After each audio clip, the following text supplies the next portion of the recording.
Bonsoir, merci d'être avec nous sur Journal de guerre. Au 323e jour du conflit entre le Hamas et Israël, voici ce qu'il fallait retenir de la journée à 19 heures, heure de Beyrouth.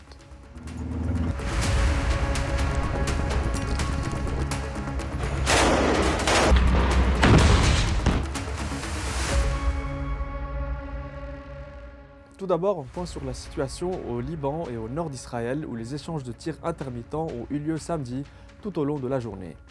Les bombardements israéliens ont visé les périphéries de Kfar Kila, Aït al-Sha'ab, Aït Haroun et Maïs el-Jabal. De son côté, le Hezbollah a revendiqué des attaques contre le site de Raheb et des équipements d'espionnage israéliens sur le site de Hermon et Misgav-Am. Plus tôt, l'armée israélienne avait annoncé l'interception d'une cible aérienne suspecte lancée depuis le Liban vers la ville de Kiryat Atta, à l'est de Haïfa. Les médias israéliens ont souligné que c'était la première fois que le Hezbollah visait le plus grand centre de population du Nord. Le Hezbollah a annoncé par ailleurs la mort d'un de ses combattants. À Gaza, samedi, la défense civile a fait état de 14 morts, dont 4 enfants et 4 femmes, dans des frappes sur la bande assiégée. Parmi eux, 11 ont péri dans un bombardement qui a touché leur maison à Khan Younes. Vendredi, au moins 35 Palestiniens sont morts dans des bombardements israéliens, a indiqué samedi la même source à l'AFP. Bilan humain depuis le début de la guerre à 19 heures, heure de Beyrouth. Le ministère de la Santé à Gaza a annoncé un bilan de 40 334 morts. Côté israélien, environ 1200 morts sont officiellement recensés par l'État hébreu depuis le début du mois de novembre 2023. Ce chiffre reste inchangé selon les données officielles malgré des annonces régulières de soldats tués dans les combats.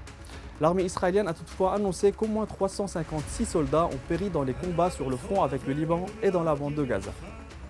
En lien avec le conflit, une attaque antisémite a été perpétrée samedi tôt contre une synagogue à la Grande Motte au sud de la France où un suspect porteur d'un drapeau palestinien a allumé plusieurs foyers incendiés et causé des explosions.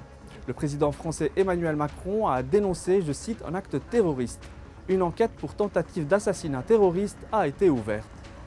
Sur le plan diplomatique, un cadre du Hamas a annoncé samedi à l'AFP qu'une délégation du mouvement islamiste palestinien était en route pour le Caire où se tiennent des négociations en vue d'une trêve à Gaza, mais sans pour autant y participer. Le Hamas a récemment dit refuser plus de négociations et plaider en faveur de l'application du plan Biden. Cependant, le principal point de discorde réside dans l'insistance du Premier ministre israélien Benjamin Netanyahou à maintenir des troupes dans le couloir de Philadelphie, à la frontière entre l'Égypte et Gaza. M. Netanyahou engage actuellement un bras de fer, y compris avec les négociateurs israéliens.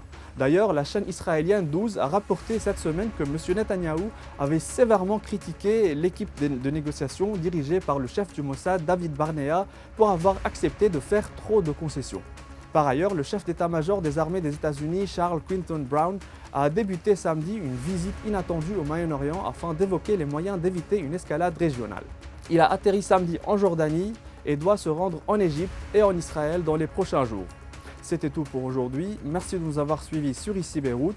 On se retrouve demain pour un autre tour d'horizon de la situation. D'ici là, vous pouvez suivre toute l'actualité concernant cette guerre sur notre site web www.icibeyrouth.com sous la rubrique Guerre Israël-Hamas et sur nos réseaux sociaux.